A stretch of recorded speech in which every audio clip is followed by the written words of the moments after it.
wanted to congratulate you first of all for your yesterday's match because Thank you. it's not easy to start a tournament that's being watched by tens of thousands of people, and your opponent is one of the strongest, if not the strongest gamer out there.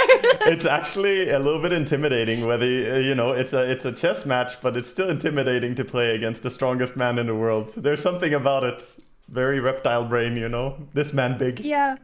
I can imagine, and it was also so wholesome after the game. Then the two of you were basically chatting a little bit in the game chat, and you said that you're a fan of his, and he was also super nice with his responses. Hafthor is great. Yeah, he was a great champ, and I liked everything he said afterwards. He's taking the challenge of chess and just willing to learn. Like he seems, I'm sure he will beat the other two if he puts in the work as well. He played very solid in many things, I think. Yeah. I thought it wasn't easy for him to face you, of course, because you have improved a lot in these past few weeks, and you'll need to let me know more about that, by the way, in a second. But since he was the underdog in that match, I thought, but even like this, he fought well, and as you said, he has a chance to make it to the second place in that group, so he can still be in the championship bracket. Oh yeah, for sure. I think so.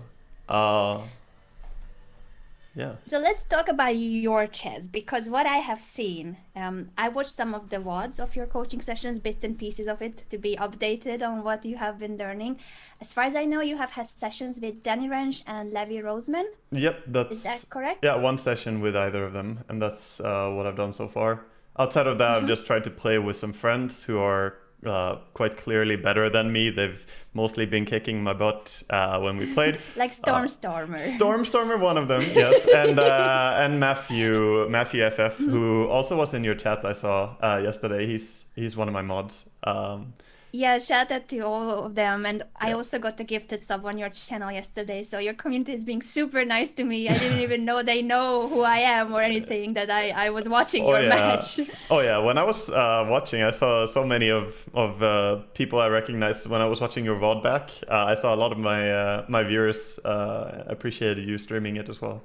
So it's great. Thank you so much. And of course, the main court was on your channel and the official broadcast of chess.com. But I couldn't stay away. It's just so exciting. I was like, I was going to be watching it regardless. So I may as well watch it with my community. I think it's good. The more perspectives, the better. I mean, it's fun for the people watching. Yeah. I think this is an amazing event. I was so looking forward to it. I was mainly a spectator at PogChamps 1, but I really wanted to be part of it. And this time I was included on the team, and I couldn't be happier about it. Yeah. No, that's... So you have had coaching sessions, but before that, let's start with a short recap on when did you start playing chess, and did you have lessons afterwards? Just tell me a bit about your chess journey overall. Oh, okay. So I never really played chess until very recently, being invited to PogChamps. I would say before PogChamps, I played probably 8 games against live people ever. Like, a few against my brother and my dad when I was a kid, but they didn't want to play because I beat them. And I lived countryside, so I didn't have a chess club to go to or anything, so I didn't, pick up chess on a serious level. And then I played a few games against my girlfriend's dad, and that's really it. So I started practicing for PogChamps pretty late because I procrastinate always, and I stream normally like 8 or 10 hours a day, and I try to stay busy. So I put in my hours for Dota, and then when PogChamps was getting close, like 10 days ago, I decided now I need to start working on learning chess a little bit more. But like Danny said, I do enjoy chess. I watched the 2018 World Championship because I'm fascinated by it, but I was by no means an actual player at this point. Like I said, had not even played 10 games at this point. And then it's incredibly impressive that you're at the level where you are, because I had no idea. I was thinking maybe as a kid you took some lessons. No, never. No. It feels like you have a very, very good understanding of the principles, the strategic concepts, and you only had one session with Danny and Levy. So yeah, they were very helpful. They were very helpful. Like a lot of I tried to apply. I think chess and Dota have a lot of similarities, though, that I have a little bit to gain from that over the other people, because Dota is a very strategic and tactical game. And I think a lot of the other people playing Valorant or Fortnite or just chatting, they don't use their tactical and strategic mindset as much as I do, perhaps. So, and I'm just fascinated by the game. So I've been doing puzzles a lot, and I played 130, I think, games on chess.com. So my plan is to keep doing more of both of these things and just try to learn. You told me about the puzzle grind when we were talking on Twitter, and I thought that's a very useful way of practicing, because I do think that PogChamps is mainly decided by those critical moments when someone hangs a piece or misses a tactical motive, a checkmate pattern, and puzzles teach you to spot those motives, those ideas, and take advantage of them. So a puzzle grind, definitely a great way of improving. I think you have one of the highest, if not the highest, puzzle rating among the participants. Yeah, people told me that I have apparently the highest, which I was surprised to learn, but also someone in my chat told me that Hafu got scared of me because of my puzzle rating, so I guess it's to my benefit. I appreciate that. I see.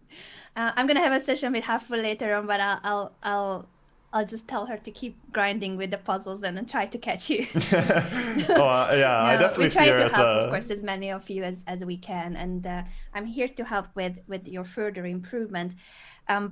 I think since you're doing the puzzles on your own, we will not do puzzles. Yeah, no, we can focus on other stuff, because puzzles I think is a great way to improve on your own. Like, sit and just do it. Exactly. So I don't know. I think right after you finished the game, so you clicked on the game report. I don't know how much in depth you have looked at the games. If you have any questions about yesterday's games, we can start with those. Yeah, the game one, perhaps I would like to look at a little bit. I didn't actually look at the game reports much, only the little bit that I did between the games there. And I felt like game one I got into a pretty complicated situation with when he was attacking on my king. So I took a lot of time. A lot of people watching told me they were super worried because I went low on time, but I haven't played with increments barely at all. And +5 feels like a really good lifeline for me. Like I feel safe because, I just didn't want to mess up when he's clearly looking for mates. And I want to live through that. And then when things get simpler, I know that I can make a move in 5 seconds, like for sure. It's good that it gives you some security and that you're not worried about time because of the increment. Stormstormer's been doing 5+0 against me, and I'm too slow. He just beats me. He always plays 3 minutes or 5 minutes, so he's super fast. Yeah. I heard Danny telling you that it's good that you mainly practice the PogChamps time control, but you should be aware that in case there's a tie, it's either Armageddon or a Blitz game. Yeah. So it will be good if you get a few more Blitz games in with Storm or anyone else from your community. But overall, I agree with you. The increment is great. I myself don't like to play without increment, and I've been playing my whole life. So I think it's preferences, because you have more. I think with increment, you always feel like there's time to think, while in a Blitz game with no increment, the end of the game can go just like insane. You might be a rook up, a queen up, and it's too much pressure because of the time. Yeah, that's all I've been playing. Like, some people are also like, because I was watching back the replay talking about my rapid rating. I'm not even done with the placement matches. So the first game I played, I got 240 points for winning. So I don't think my rapid rating matters much right now, because it's gonna go down when I start losing. I only played like 7 games of rapid, so the rapid rating is whatever. My Blitz is all I've been playing, pretty much.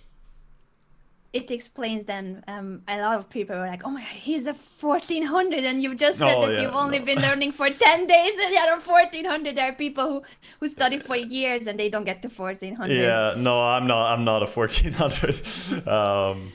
No. But maybe I can become. With all the help that I'm getting, I have no excuse not to become one. I'm sure if you're interested in chess, and you definitely seem to be one of the participants who clearly likes the game, and you are into improving the puzzle grind, you're getting coaching sessions, and it's just amazing to see for us, because it will hopefully mean that this is not only about the event for you, but maybe after the event too, you will sometimes pick up chess and play with friends or on stream, and that's just great. That's overall, I think, our objective to make sure that it's not a one event thing for most of you.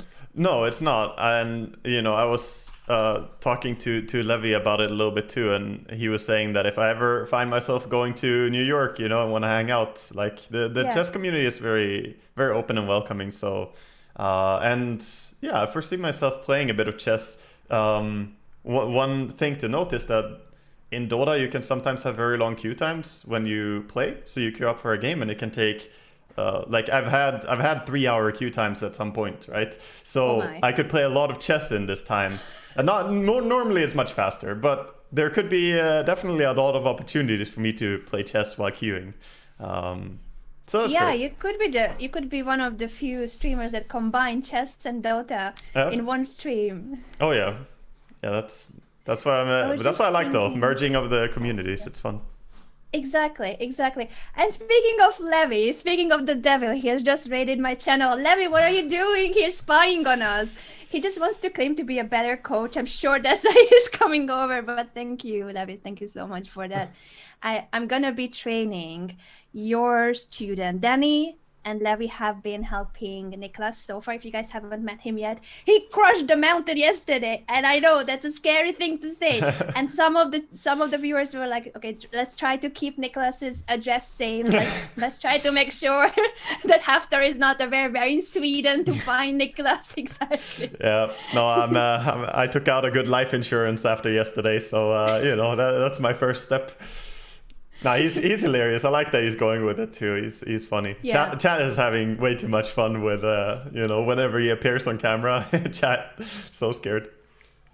He's hilarious, and he's just such a kind-hearted human being. It's like the physical appearance might be intimidating, but at the same time he's like he's adorable. Like the way he was also like I really enjoyed the interview. It was a pity they couldn't get you on the Zoom call, but now we know it was a tech issue. It was more of a me issue than tech, but yeah, I'll figure it out for next time.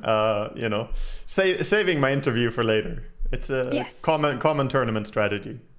Exactly. So you said that you wanted to look at game one mainly. Any specific moments, or shall we go through it move by move? For instance, did you prepare for the opening? I think with Levy you looked at the Caracan, is that correct? Yeah, I've been looking at the Caracan, so that's what I've been playing and tried to prepare. And everything kind of felt normal. The fact that he came out with this bishop early, I feel is good for me. Yes. Did you see in the VOD of the official coverage what Danny said about it? Because Danny is a coach of Haftar as well. He said it was probably a mistake and that he wanted to play the Italian, and that it turned into what's known as the hillbilly gambit, because I could take the pawn after this, but I didn't know if that's right or not. I just saw that I could take. What I saw is that I could take the center with the e5, and then if he takes my pawn, I will have 2 pawns in center. I think you played very logical, and also let me invite you to an analysis board so that we can also make different lines on the board. I forgot that you will not be seeing what I'm drawing because I already started like highlighting squares and drawing arrows. But yes, absolutely. I think what's important at PogChamps in terms of openings. It's good that you have a base, so you have your repertoire with the white and black pieces, but there'll always be surprises. It's impossible to be ready for everything. So in general, I think you had the right thinking that you haven't seen this before. It's not common at all, but you thought e5 is a logical move. It takes the center, and you don't have to take that pawn on e4 if you don't want to. In terms of gambits, if you don't feel safe about it, don't accept it. Don't take it. I was just worried about doubling up my 2 central pawns. They would look ugly, and that it will be hard to hold on to that far pushed pawn. It is basically my reason that I didn't accept that, because I've never seen it, so I just was scared to accept. I think that's very logical, and always just go for the move that you like the most in terms of like safety as well, and what feels good to you in a way that. I think sometimes, especially if you click on game report and the engine points out all sorts of mistakes, like, oh, this was a better move than your one, or this and that would have been better. But just because the engine would play option A or B or C, you can still choose option D or E or F, as long as it's a safe move and as long as it's more natural to you. So don't be I don't know how much you rely on the engine's analysis when you check your own games. Yeah, I mainly, I'm not really good enough to evaluate it myself, so I use the engine to try and understand. And most of the times what the engine says makes sense to me. If it doesn't make sense, then I try to follow the lines under the analysis and see why it would be better.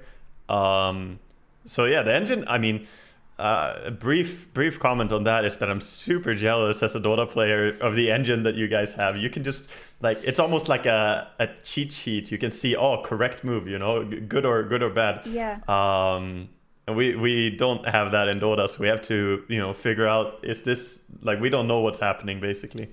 So this is super helpful. The engine I'm very happy to have at my disposal. Yeah, I think it's great that you're using it for your learning. And in general, I was going to suggest that it's useful. Just don't be too afraid of not making the perfect move, because we are not aiming for the perfect move. No. Let's leave that for Magnus and Fabiano and Hikaru and the rest of the top. I'm aiming for a passable. Yeah. Yeah, any move that's good is fine. Like, it's better to find a good move but play it relatively fast than to think for 10 minutes and then find a perfect move and run out of time later. So being practical and going for positions that you like, even if it's not the best according to the engine. For instance, in this gambit, you said that you were describing how you felt the baddest capture and you didn't know these gambits. I think it's very logical what you played, and it's strong because it takes the center. So I really like your choice here. I really like it. Yeah, so like here I totally feel exactly what you're saying, that playing an okay move is basically what I was thinking to myself here. And then if I'm in a threatening scenario where a lot of pieces are about to be traded or a king is under attack, then I want to play the best move, and then I don't want to play the okay move, because the difference is dangerous there. But here I feel this can't really, I think I said it too, this can't be bad. Like, just take the center.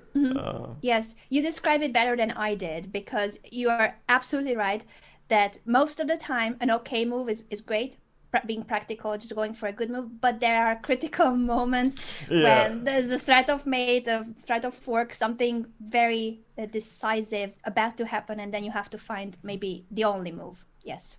Yeah, exactly. So yeah, I played into this. So here you reacted with e4. I really like this choice as well, because you're gaining space and you're taking away the f3 square from the knight, which would be the natural developing square. Not used to this. All of this is... No, as Karakon, I don't feel like I get this setup. I don't think I ever had. So this was new to me. But this is then, as you said, that this was all new and such, but I'm really impressed that you reacted with e5 and now e4. So once again, there will be so many cases where you are not familiar with the line that your opponent plays, whether they do it on purpose or not. It doesn't matter. It will be a new position. But as long as you react in a logical way, you're fine here. I like this position for black. Only 5 moves in, you've already gained space. You're making it more difficult for white to develop their pieces. So you're doing a really good job here. Even knight e2, knight f6, castle. I was later listening to Haftor's side of this too, and he really likes castling, so he was happy about getting that castle king side in. That's a bishop g4. Yeah, I mean, that's a good habit that I may not be super good at yet, is castling early enough. I don't know, maybe I delay it too much sometimes, I feel. But I'm trying not to delay it. I think I more delayed it too much before, and I'm trying to get used to, tucking away the king in time. As long as you are aware that there are positions where you can get into trouble immediately if you don't cast so quickly, and there are other type of positions where it's all right to delay it. What do you think in general is a guideline that you can have in mind when it comes to castling, when it's all right? For instance, now your king is still on e8. Why do you think it's fine here that you haven't castled just yet? I think it's fine because he can't check me with his light square bishop because I can block it.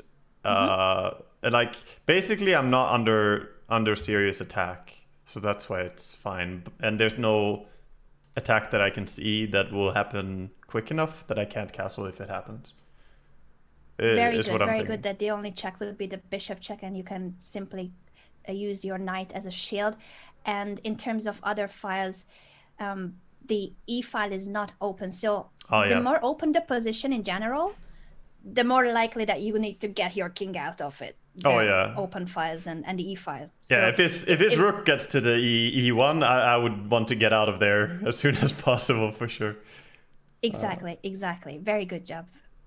Bishop G4 I also like a lot because it pins the knight. So in PogChamps, as we talked about this, puzzles and tactical positions, that's so useful. And creating pins is just, adding to it, adding more room for error for your opponent. Like they need to be aware that that knight is pinned, so they shouldn't move it away. You might forget about it. You might move the queen away later from the protection of the knight. So creating positions like this, making your opponent be closer to a possible blunder is always good. Yeah, complicating the situation, because I was already thinking that now that knight can't really move, he's not really protecting the central pawn. So so it just, trying to... Whenever I see a chance to do a pin, I always think that could be nice. That's good thinking, and it's very useful to pin the opponent's pieces. So keep doing that. He did the same though after his pins too. Yeah.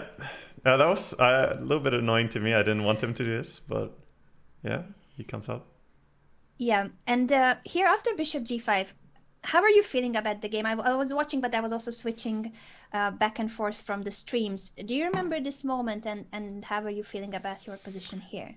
I felt very, very mediocre. I was happy about the being in control of the center, but I wasn't super confident or comfortable, basically. Yes. After Bishop G5, what were you thinking about his threat? So he obviously is pinning your knight. What else did you detect in the position that white is trying to achieve? I felt like he was attacking my d5 pawn already with 2 pieces, and that I could be losing my center. And I think he was ahead of me in castling, so I'm just scared that he's gonna activate his rooks before me. That's pretty much what I was thinking. And one thing, when it comes down with the bishop, I feel I am kind of forced to go with the bishop here, because I really don't want to take like that if he trades. Yes. I guess I could take Very with good. a queen too, but yeah, I didn't really consider that. I think the move you played is the best. The only issue is that here in this moment, it's already actually very difficult for you to deal with all those threats that you mentioned, the pin and the d5 pawn.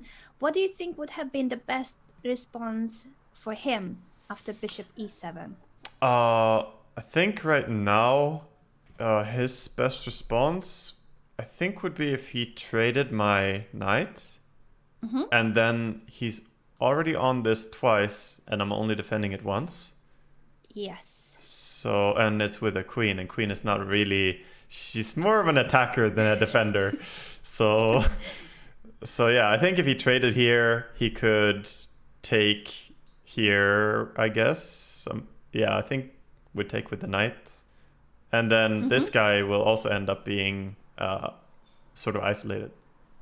Really good job. That would have been the best line for him. So Haftar could have taken on f6, as you mentioned. Take on d5 with the knight. I do think that's a good idea. Bishop takes to then attack the pawn on e4 makes sense too. But the knight is beautifully placed on d5, threatening to trade the bishop if he wants to. But overall, he has just won a pawn. So white would have been gaining a bit of material advantage. Not the end of the world, but as you said, it also weakens your other pawn on e4. And the issue with this position is that once he played bishop g5, there's no way out of this. So you played the best response to bishop g5, but it's already too late. Yeah, I felt that. I felt like I can't solidify my center and cover my knights with the bishop. So, and since I don't have a c pawn to push, and even if I did, there would be a knight in the way. That d pawn is just looking weak, and that's it. Exactly. So let's try to learn from this. In general, what can we do with this situation? So the move before bishop g5 was knight to c6, which is a very natural developing move. So this is not a move that normally we would blame for anything bad happening, but it gave time for white to pin your knight, threaten to take it, and now the d5 pawn is an issue.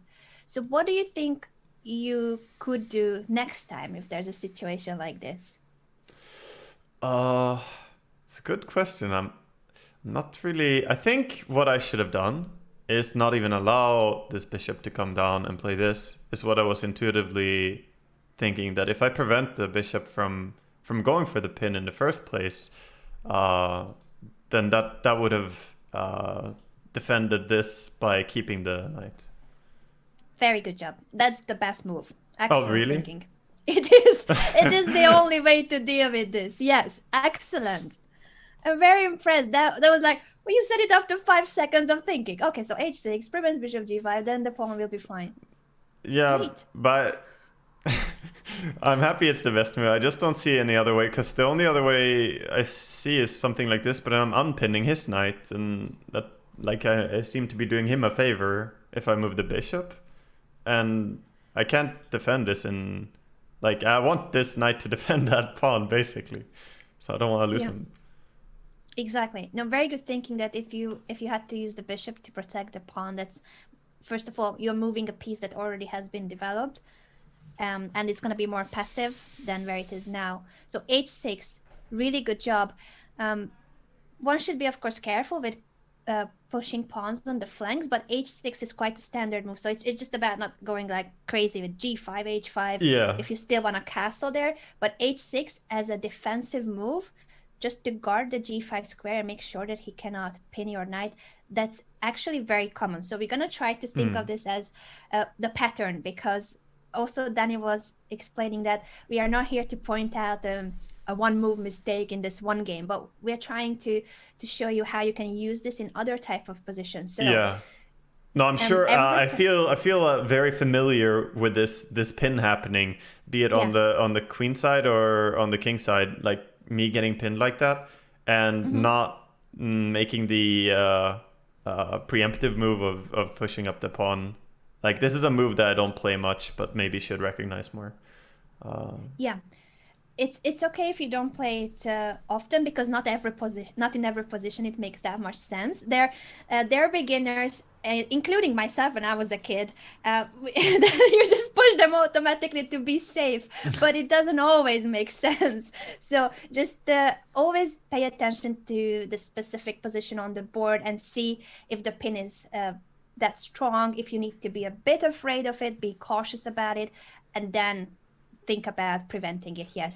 Because the other reason why this pin is so annoying, if you look at your pawn structure, so your opponent played an opening that you never saw before. This is not a position, the pawn structure 2, you said you normally don't have this on the board, and that's fine. But we're gonna need to think of this a little bit like these 2 pawns. So you have gained quite some space in the center with those pawns, and they are beautifully standing there in the middle of the board. This is looking great. Only issue with advancing the pawns this much is that they become more vulnerable. As you said, there's no c pawn. If you had a c pawn and you could push it to c6, then it would be a very healthy and strong pawn chain. Just because there's no c pawn, it doesn't mean you're in trouble, but you should be more careful, because ideally it would be a pawn on c6 and another pawn on b7. You would have a line of these pawns, ideally. Yeah, that would have shut out the light square bishop entirely. Exactly. But since there was already a pawn chain earlier, and no position is perfectly ideal, there are pros and cons to each move, to each capture.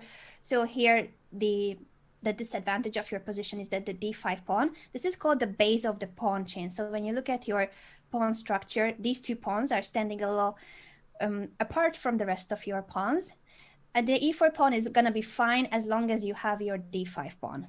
So the d5 pawn is crucial to always have it under the protection of your pieces. Sometimes even overprotected. We call it overprotection when there are more pieces protecting it than needed. Sometimes you just want to make sure nothing happens to that pawn. Yeah. But in this case, overprotecting it too could mean that you prevent the bishop from being able to pin your knight and eliminate the knight on f6, because that's one of your defenders. That's one of the pieces. Yeah, that's my main defender right now. Exactly. So it's nice to have the queen as a secondary defender, because then as long as she's last in the take sequence, then she's fine. But she would never want to go early. Exactly. Yeah. Exactly. Very well explained. So it's not a big mistake at all, because the moment you play knight c6, this is so difficult to foresee that you can get into trouble. And it was just a pawn. So I wouldn't call this that much of a mistake. It's just simply to learn from this pattern that pin was very annoying in this position. Hafthor did not take it. He played h3 because he was also annoyed by your bishop. Yep, I guess so. Now that we know what he should have done, what do you think you need to play after h3? What I need to play here? Yes. Possibly since he castled, is it still okay to do this? Because let's calculate that line, because it can get messy. Yeah, I'm thinking the reason I see the reason I'm tempted is because I still have my rook on the edge, and he castled, so his rook is on the other side. His king is in proximity. So if I was to push up here, he would take my bishop, I would assume, but I guess he could do other stuff too. We're gonna do our first visualization exercise. I like to do that during PogChamps coaching sessions, and then he thinks I'm torturing my students, but we're gonna do it regardless. Yeah, I saw him saying that. So it's good. What you need to do, I think it's important, because you cannot take your moves back. You can draw arrows, so you can draw arrows as if it was your game, but you cannot move the pieces. So you'll need to calculate. After h3, black plays h6. Yeah. And what happens there? So first of all, you mentioned that white could take your bishop and then you take their bishop. How do you see that position? First of all? Yeah, so I like to use the arrows to help me visualize the turn order. For me, it's less so for my viewers and more for myself to keep stuff, to think properly. So if he was to take it there, then I could take his bishop immediately, and that's what I would do. And at that point, we've locked these two pawns standing there. I guess my king side is now looking a little bit harder to castle on as well, but since I have an open file for my rook, maybe I won't be interested in castling there. Very good job. Excellent. Yes.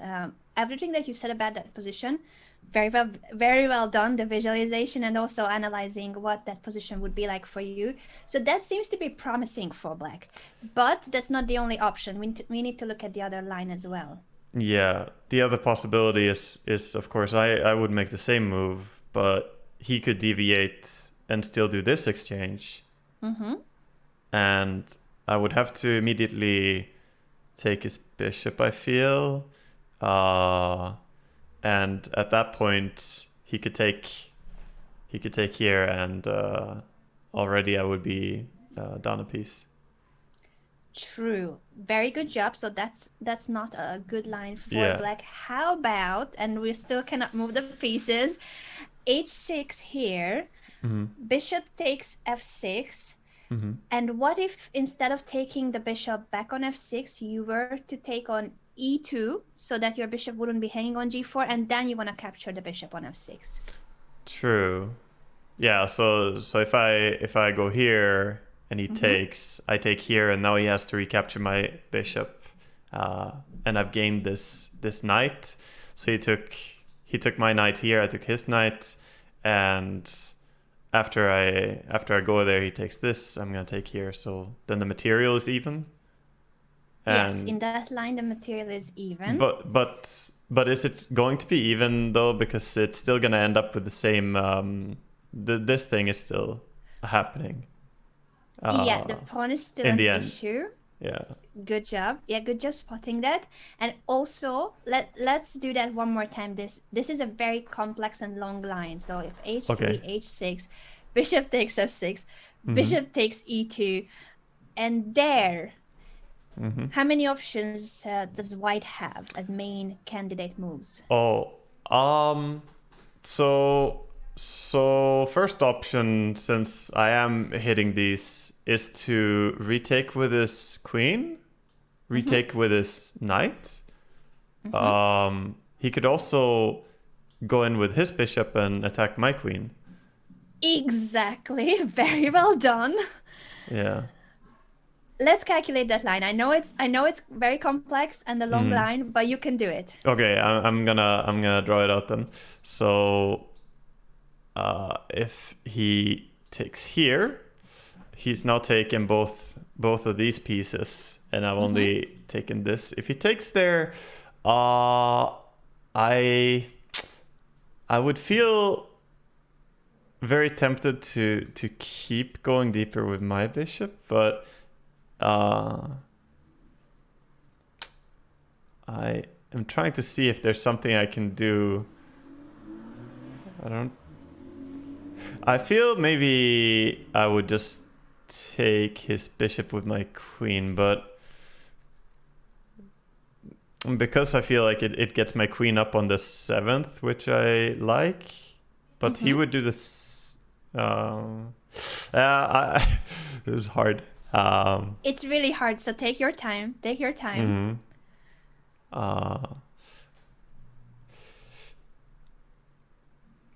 I just want to know the material count after all that in that position that you're looking at. Okay, yeah.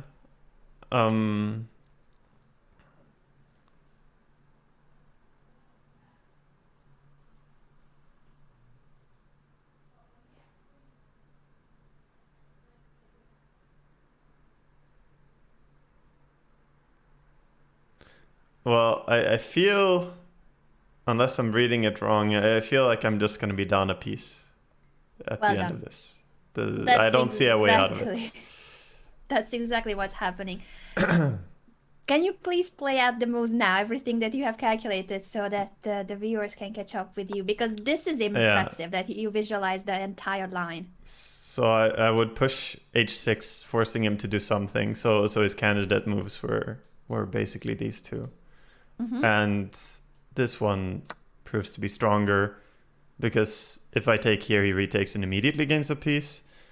So instead I try to lash out, but he just goes more aggressive and takes another piece. So now he's taken 2 pieces, I've taken 1.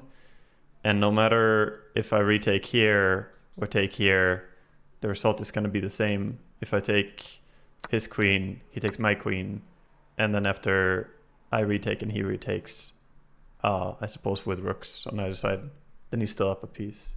Yes, exactly. Very good job. This is absolutely a very complex line and difficult to visualize, but you've done it. You did a great job. Excellent. It takes time to calculate for me though. So I've done a lot of puzzles. I'm thinking I'm gonna do more puzzle rush to learn speed more, because doing calculations faster, I feel, is very practical for PogChamps. I think in a classical game, doing normal puzzles would maybe be very good, but I don't have the time to take 4 minutes on every move that is like this, or like this would take me probably 4 minutes to figure out the entire, or 2 minutes to figure out at least. So yeah, I'm gonna try to be faster. Sure. Yeah. And as you said, puzzle rush for the shorter time control makes perfect sense to gain speed. And you don't always have to calculate lengthy lines like this. As I said, okay moves are just as fine. It's simply that if in this position after h3, it comes to you as an idea. Okay, so my bishop is hanging. I can move it. I can take on e2, or I could maybe counterattack by pushing h6. Just make sure that you don't end up playing a complex move like h6 without having the time to analyze what happens afterwards. So the main reason that can I ask if the main reason why this is bound to, unless I have some checks or cute ideas, the main reason it's not going to work out is because I'm already under attack twice, right? Like he has 2 attacks going. So even though I push here, I'm 1 move behind. So I have 2 attacks now on these 2, but he gets to initiate. So he will go one step before. And so that is the idea where it doesn't work out.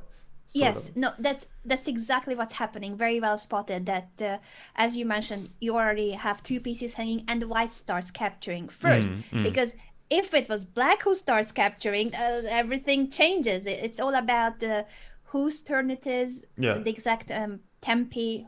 So very well described. That's the reason why it's not working here. This guy's fault. He lost the tempi. He lost the tempo there, exactly.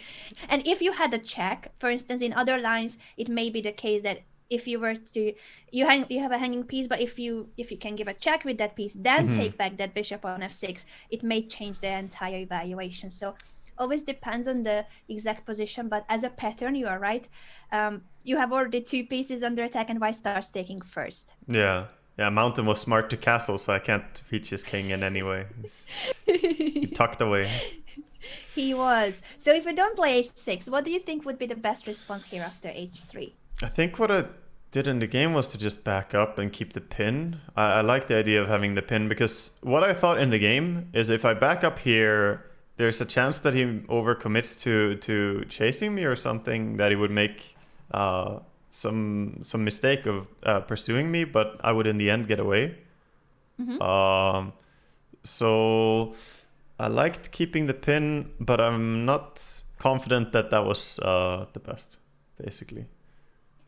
Why do you think it may not be the best? And remember what we were analyzing before, not just the h6, but a bit earlier than that. What was another issue with your position? Well, yeah, the main issue that I feel is that the center is still a problem, and the reason I'm not sure it's the best move is because there's a lot of pieces being involved now. Like, we haven't traded down, so I just feel like I might be missing some possibility somewhere, because there's a lot of pieces involved, and it's hard to see everything. Exactly. Yes, it's not simple at all. If you just recall the line where earlier, instead of h3, we were talking about the option of bishop takes f6 for Haftor, that he could have taken on f6 and then grabbed the pawn on d5. So I'm not sure if you noticed that during the game or not, but once again, we are just here to learn more patterns and I didn't see it. Use this. Yeah, I didn't see it fully. No, that he would remove the defender. I underestimated the danger of this bishop, basically. That the pin is doing, because it's easy to feel like, oh, I moved my knight out, he pins it, and then I come out and the pin is sort of solved, but it has consequences on other squares, because then I'm looking more at this square now, but I'm not covering these 2 as much. So I did not do that. Yeah, it's all right. If in the game you didn't realize that the pawn is an issue, it makes perfect sense that you played bishop h5, because you weren't afraid about the capture on f6. You didn't notice it. And what you said about trying to tempt your opponent to push the g pawn as well to weaken their king, that's very useful to do, because as I said earlier, the more options you give to your opponent to go wrong, the better. So good thinking. Now that you know that pawn can be an issue, would you change your move to a different one? Well, I think at this point it's the same hard decision about giving up the pin, but possibly this would end up not losing the pawn trade. So yeah, I should probably have considered doing this as well. Exactly. Um, I think it's totally fine that you wanted to keep the pin and you didn't realize that the pawn was hanging. So No. that's okay. If the pawn wasn't hanging, then bishop h5 is the best move. Keep the bishop on the board, keep the pin. But for another occasion when there will be a vulnerable spot in your position, let's use that tempo. So he's forcing you to move the bishop regardless. In this case, retreating the bishop, moving once again the same pace is not too bad because you have to move it anyway. Yeah. So we've at least, provoked him to push out a pawn there, so there's some, there's reason to move this guy, basically. Exactly. Very, very good thinking. So bishop h5 happened in the game, and Hafthor went for knight to b5. I'm not exactly sure where the knight is heading, but maybe he was hoping to create a fork later on c7. If the bishop was on f4, it would be a different case. It's not exactly a threat yet, but that's an aggressive move, and you chased him back immediately. You told him, don't stay here. I don't like this. I looked at it and I felt like this knight is just overcommitted, and I thought about where he could go and said my queen can cover these two squares, and he can't go in here because both my horsey and my rook could take him back there. So he has to go back, and now I won tempo is one thinking. Yeah, good. Yes. This was a practical decision to chase that knight away before it causes any issues. So it wasn't threatening anything on its own, but maybe Hafthor wanted to have then the bishop too to attack the c7 square. So it's a good thinking, a very practical decision to tell him, go back. I don't like it here. I also become happier seeing my pawns standing like this when the white square bishop is still in the game than having them like this. I know he probably couldn't attack this guy anyway because of these guys are there for now, but just long term, like these pawns look safer than if they stand like that. I see. Yeah, it's interesting how you describe that, and it's true that if you have your pawns like on d5, e4, and now this queen size structure, that's restricting the mobility of the light squared bishop of white because they are on light squares. So it's true that white can try to attack the d5 pawn, but if you have it well protected, then that pawn is taking away the c4 square from that bishop and covers up the entire diagonal. So this b3 bishop will not be active as long as you have your pawns restricting the mobility like this. So that's good thinking too. Yeah. You took on e2. I was wondering about that decision. Yeah, I was not really sure how I wanted to progress, and I'm not sure that I basically saw too many things that I was happy about, and then I thought, trading this looked like an okay move, but in retrospect, I don't know if I would rather have pushed like the b pawn or done something else instead. Yeah, I think I just ended up going with it because I wasn't sure what to do.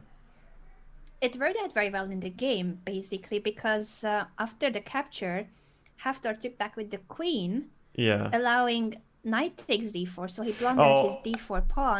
Actually, I remember now. I remember that. Yeah, I was actually eyeing up the fact that I was on the pawn mid. I was thinking about that, but I missed that he could take like this and it still defended. That's what I was. So it works. It works out here. But exactly. But maybe it shouldn't have. He played a more natural move, and it's gonna happen at PogChamps really a lot of times that people play the more natural looking move. The queen takes e2 would be the better move if it wasn't for the specific case of the pawn being under attack and hanging right now. Now, if you spotted since that he could have taken back with the knight, so the combination wasn't winning a pawn, would you change anything in terms of your move order? True. Since the knight is not threatening anything immediately, this knight is not doing anything too active, I could initiate this idea, and then the only capture is this, and then, but he's still protecting it from there. I guess, yeah, I would take here, he retakes, and then I push here, and when he hops away, then I can take here. Is that right? Yeah, let's double check it, but very good with the visualization. Because his knight would not at least be protecting, and his queen would be offset. So takes. Yeah. Takes. And then push, and then he has to move, and this is the only logical. And exactly. Since his queen is covering this square, now I can go here. Excellent. So changing the move order by playing first the capture on e2 and then pushing the knight away would have won the pawn, just like in the game, but you're forcing him. It would to be go forced, for yeah. that. I've noticed in my puzzles that move order, I so often have the right idea, but do the moves in the wrong order. So that's really common. That's something I need to work more on. But I'm learning bit by bit. It's just about calculating the differences. So thinking about the fact that if I do this, then go here, then this doesn't work anymore. So, but that comes down to branching the idea, calculating like 2 lines. Yeah, I'm very often calculating 1 line. I was wondering too if at this stage, when you were thinking of pushing a6, was it just about that knight on b5 being a bit scary, it might have been annoying you that there will be threats, or did you already have this idea that he will take on e2? So you may not have realized the idea just yet. So at this point, I have absolutely no thought about e2. I'm completely tunnel visioning on this knight, and I have not thought about my future in any form or way. I'm not bothered by the knight, but I just see a chance to gain tempo. Because I feel he moves in, I push up, he moves back. That's 2 moves for him, 1 move for me, and we're back to, original starting position, but he lost 2 moves. So yeah, I was pretty short-sighted in my planning there, but yeah, it's easy to get distracted by something like this. This is very invasive. Exactly. No, I don't blame you at all for it.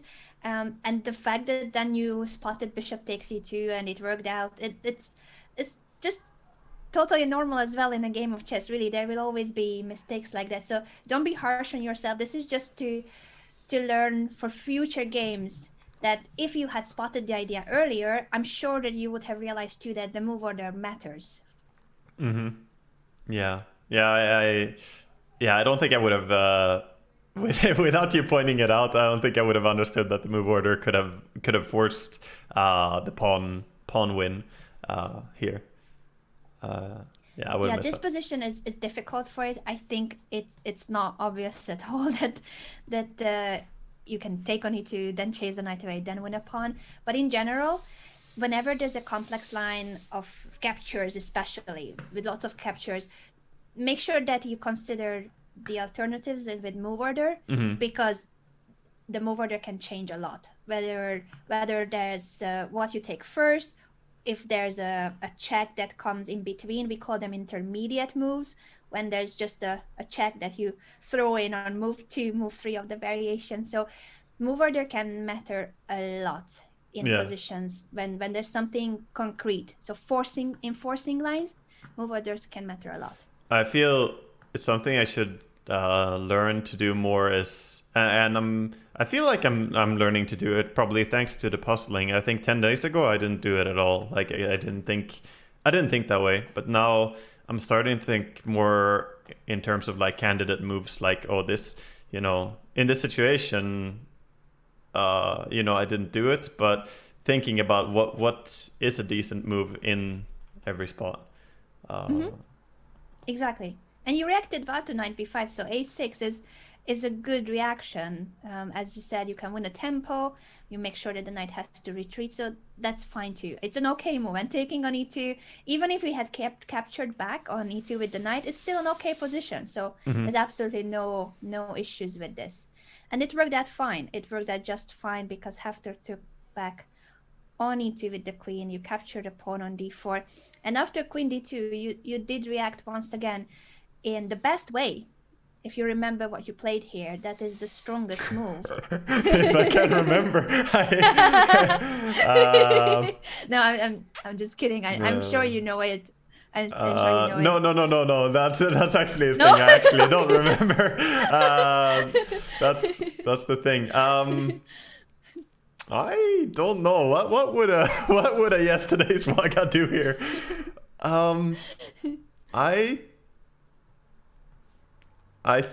Did I just run away with my knight again?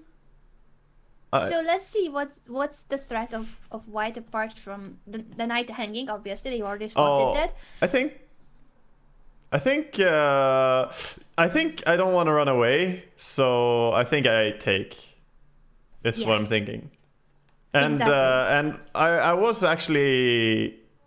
At this point, I was definitely thinking about his queen is now here. I was pointing out to myself that there's 3 attackers here and how, this could quickly look ugly. So I was actually less worried about my knight at this point and more worried about what's going to happen in the extension of things here. So that's why in the game I took this, because this guy is now slightly more safe, because this guy's not gonna... I was looking first if I can defend my pawn with this, but no matter how I try and turn these knight moves, it does not work. So instead removing one attacker felt like a good take. That's exactly the right way of thinking, and that's how you found the best move, taking the bishop. Very good job. So you don't lose time. That's a tempo, the capture, and also you get rid of one of the attackers. Well done. Yeah, I'm really glad that I didn't just run away. Sorry, I'm not as sharp now. I'm not a morning person, so... No, it's totally fine. And you don't have to know your games by heart. I was just joking that I was sure you remember No. And why you did it. And you explained that d5 pawn was getting vulnerable. Well done. Yeah, at least in the game I was, yesterday's Waga saw this move. He covered it, so it's good. And now you castled. At last. Yes, at long last. I feel like Caracan, you do sometimes maybe castle a little bit later than some other lines. Yes. So maybe it's not so unnatural, but this was definitely... Now I feel the play is gonna be here for him, like on these 2.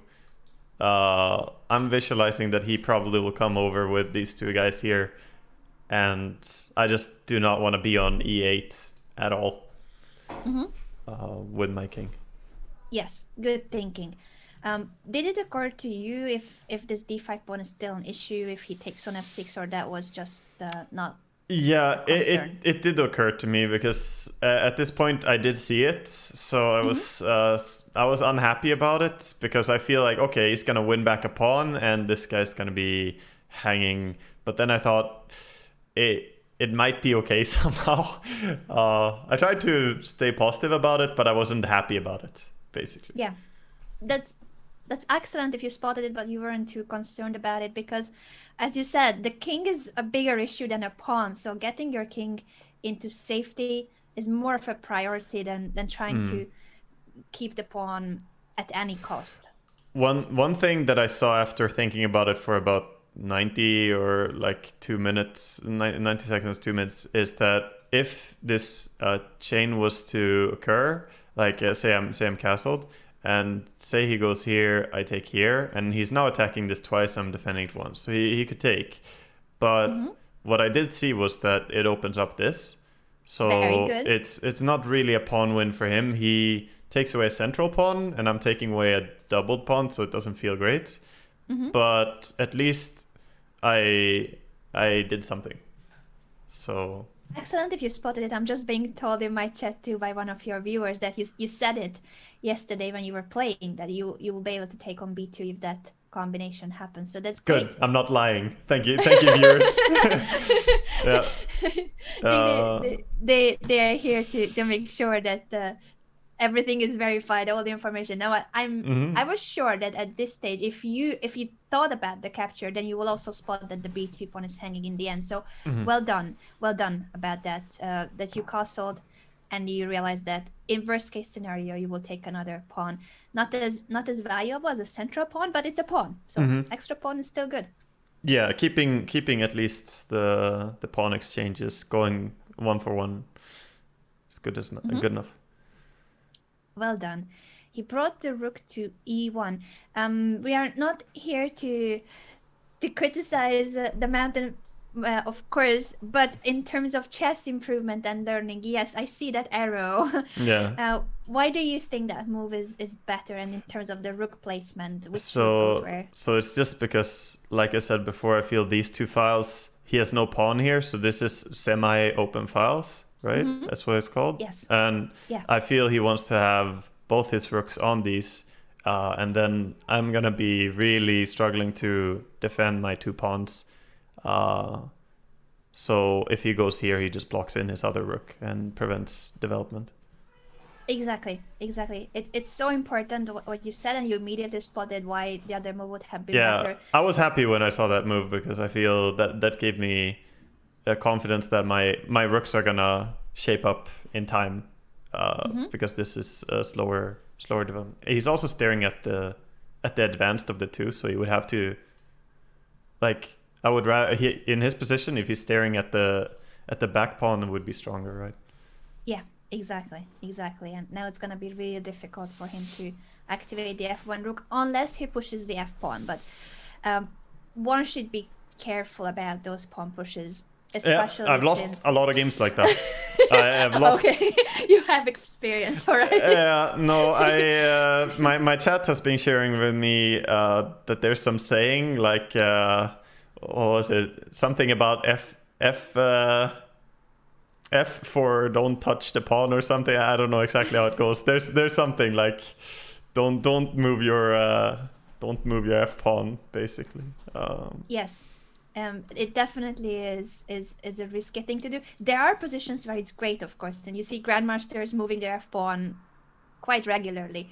But I think at the PogChamps level, it's safer, unless it's like you see that, oh, this must be a strong move. If you win something with it, if there's some tactical idea behind it, sure. But in general, I remember now. It's the forget about it pawn. F forget about it pawn. Forget about it pawn. I haven't heard it, but I love it. That's great. Forget about it pawn. Yes. So yeah, let's forget about that indeed. Yep, it's good. I'm learning too. Rook e8, very natural. Queen e3, and this is I was watching in this moment, and I was sure you will spot the idea here after Queen e3, which was a mistake. Yeah, I saw it. Not the first few seconds. I probably should recognize even faster, but now I have a protected by my queen pawn that can move up and fork. So that fork is gonna be, it's just gonna be material unless he can check me and win the tempo, but he can't, because I did castle like a smart player would. Excellent. So you're winning a piece. Well done. And I was so proud also that after the capture, Hafthor played bishop h6, which is a scary move. Yeah, and I also didn't see the scary part about that in the first few seconds. I don't know if I was just too focused on the open files here and my pawn, but then I was like, oh yeah, there's a mate in one over here. But yeah, that was a good move. Very annoying. But you immediately, I think it took you just a few seconds to spot that there are a couple of ways in which you can prevent a checkmate on g7, and both of them are good options. I saw you thinking of knight h5 and g6. Knight h5 is not an easy move to spot, and you mentioned it almost instantly. Yeah, I've seen this pattern before, so it's just about if this square is safe or not. And I just looked at the board. There's nothing he can do the only thing he can do afterwards was to come down, but then we can still insist with this, and now we've kind of gained, I don't know, not really gained tempo, but we got, you know, more of a defensive structure, I guess. Mm-hmm. It's excellent that you have seen this pattern, because it's not a natural move that you are attacking the queen and at the same time protecting the pawn, plus placing it on the rim of the board, normally not ideal for the knight. And after queen g4, you still need to know what's the right follow-up, because if you were to move the knight, game over. Yeah, exactly. Right now there's only one move, really. There's anything else is bad, right?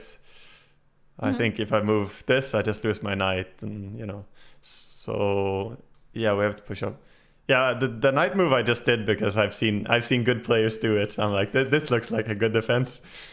Excellent. So you were following the World Championship. You said, did you follow any other event on Twitch or any other coverage? So I'll be honest. Like, I haven't played much chess at all at any point in my life, but I've watched more recently. I've watched a lot of Hikaru's stream, and I'm a big fan of Chess Bra and his stream. In the past, I used to watch Chess Network on YouTube a lot, so I've digested a lot of chess by watching. And you know, now I found your channel too, so I've got even more to watch.